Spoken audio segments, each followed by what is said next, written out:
Hola, apreciable estudiante. En esta ocasión vamos a trabajar el tema de lo que es la prueba de hipótesis.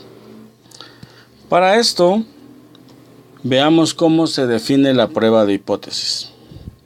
Dentro del campo de la estadística inferencial, una prueba de hipótesis no es más que un procedimiento para determinar si una característica que se supone de una población estadística es compatible con lo observado en una muestra de dicha población. O sea que tengo una población, determino una muestra y voy a comparar una característica. Si dentro del margen de error que se permite admitir, es muy importante, hay coincidencia, entonces se aceptará la hipótesis planteada y en caso contrario se deberá de rechazar. Esto parece un poquito técnico, pero tiene que ver con esto. Primero definamos qué es una hipótesis. Es una suposición hecha a partir de unos datos que sirve de base para iniciar una investigación o una argumentación. Entonces ahora viene lo que se conoce como hipótesis nula.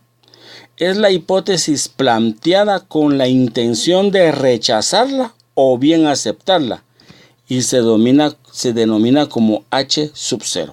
Recuerde que esto es hipótesis nula. A eso también se le plantea una hipótesis alternativa, también denominada hipótesis contraria, y se escribe como H sub 1. Esta se acepta cuando es rechazada la hipótesis nula. Por favor, tomen en cuenta esto de la hipótesis nula. Muy bien. Entonces, tenemos que ver con lo que es la zona de rechazo o la zona de aceptación. El primer caso. Cuando la hipótesis nula, donde mu es igual a un valor, entonces, y estoy determinando un nivel de confianza para poderla aceptar o un margen de error, entonces voy a plantear una curva de la siguiente manera, donde van a haber dos colas. ¿Cuándo hay dos colas? Cuando la hipótesis nula que yo estoy planteando es igual a un valor.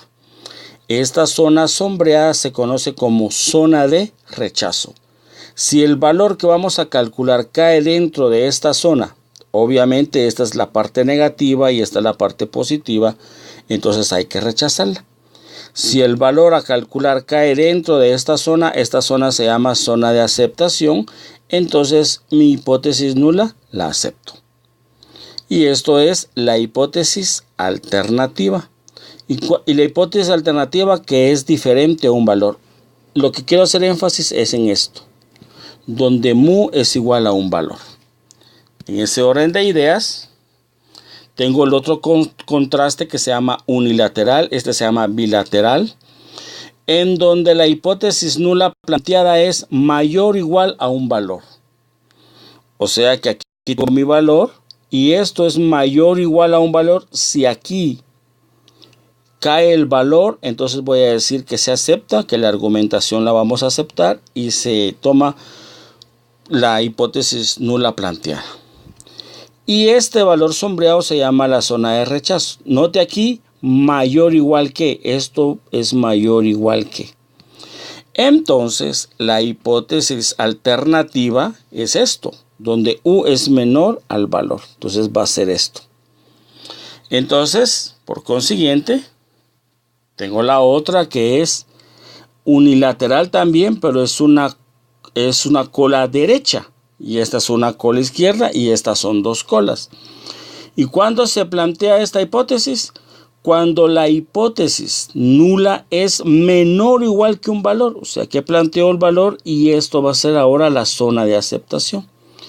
Y esto va a ser la hipótesis alternativa. Si el valor a calcular cae en esto que se llama zona de rechazo, debo rechazar la hipótesis. Y esto es aceptación de la hipótesis. Estos son los tres posibles casos y quiero hacer énfasis en la mu igual a un valor, la mu mayor o igual a un valor y la mu menor o igual a un valor. Y estos son los tipos de planteamientos que vamos a tener en el contraste de hipótesis. Para eso también tenemos que considerar lo que son las fórmulas. Para contrastar una hipótesis, los valores de Z o de T que proporcionan las tablas deben de ser comparados por los calculados con las siguientes fórmulas. Estadísticos para pruebas de hipótesis. Para muestras grandes ya tenemos claro que es una muestra grande, y para muestras pequeñas ya tenemos claro que es una muestra pequeña. Cuando se conoce la desviación poblacional y cuando se conoce la desviación muestral. Esto es lo que vamos a aplicar para resolver problemas de este tipo. Gracias por su atención. Hasta la próxima.